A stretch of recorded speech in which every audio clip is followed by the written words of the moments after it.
Hi folks, I'm Dan Schutte. I own Shoreview Natives, native plant nursery and landscaping company here in Two Harbors, Minnesota. Pretty exciting this week here. We seeded our trays with native seeds just on Monday, and here we are Friday, and quite a few of those seeds have actually germinated already. So we've got a couple other videos online about the stratification and the seeding and kind of how to take care of the seeds up to when they've germinated and then for these first couple weeks beyond. So I just wanted to chat really quick about what some of our trays look like that have germinated. If we seeded 40 trays, it seems like probably 25 of those have germinated already. And I would expect that over the next 5 to 7 days, probably the rest of those trays will germinate. So we'll take a look at a few of the trays kind of in different stages of germination percentage, I guess, as far as how many seeds out of what we put down have been germinated. We'll kind of show you what those look like and talk a little bit about how to take care of them. So we're real excited about these Lansley Coreopsis. We had them in stratification, seeded them on the tray, and it's always a bit of a guessing game just how many seeds you're actually putting on the tray. Some seeds are big enough where you get a really good sense because you can see them with your eye, but some of these seeds are so tiny that you just kind of have to remember how big the seed was, and then I usually try to err on the side of putting less on there because it always surprises me how many actually wind up on the tray and then how many germinate. So these Lansley Coreopsis, actually a relatively big seed, and these germinated 2 days ago.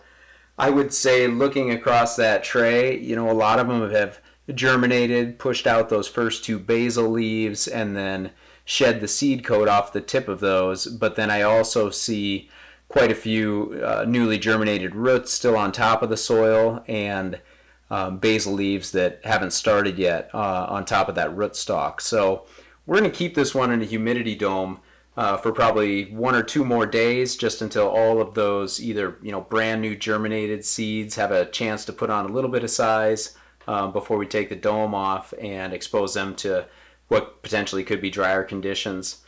As long as I've got it off, we've got another little demonstration video on how we spray water on these, and so as long as we got the dome off, we'll just kind of make sure that we keep this nice and hydrated so all those newly germinated seeds and roots don't get dry.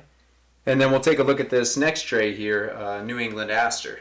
Really, it looks like about the same germination percentage as that Lansley Coreopsis, a much smaller seed, and the initial plant that comes out of that seed is actually much smaller too. So you can kind of see maybe a green haze across the tray there. But glancing at it, I bet you there's 700 or 800 little seeds that have germinated on there already. And again, we'll leave the humidity dome on this and just kind of optimize the conditions for these little buggers as they grow over the next week or so, and then take that humidity dome off, let them put on a little more size, and then we'll start transplanting as well. So like the last one, as long as we got the top off, we'll just give it a little squirt here and make sure everything's got the water it needs.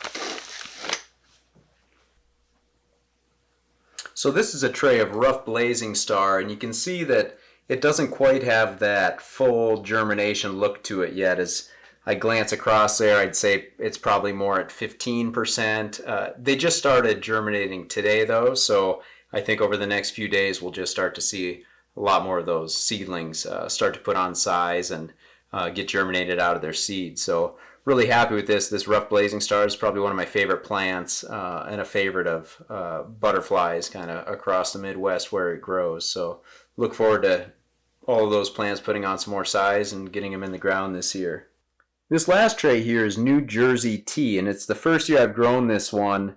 Again, the seeds were in stratification. We pulled them out, seeded on Monday, and you're not going to pick it up there, but there are a couple tiny, tiny seedlings just getting going. I did want to show this tray, though, in the video where I talk about just keeping the hydration good on these newly seeded trays. I mentioned kind of a color change in the soil when it starts to dry out. So maybe you can see kind of on this side of the tray, it's kind of got that lighter look to it there.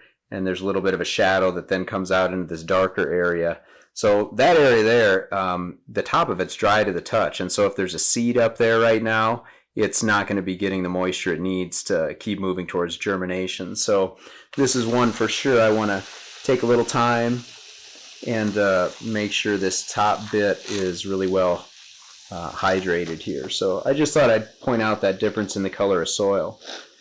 So stay tuned. We're going to have a lot more growth and a lot more stuff to show folks as far as how we go about that first few weeks of care and then the transplanting of these seedlings as they start to put on size. So look forward to sharing that with you guys. Thanks a lot. We'll see you soon.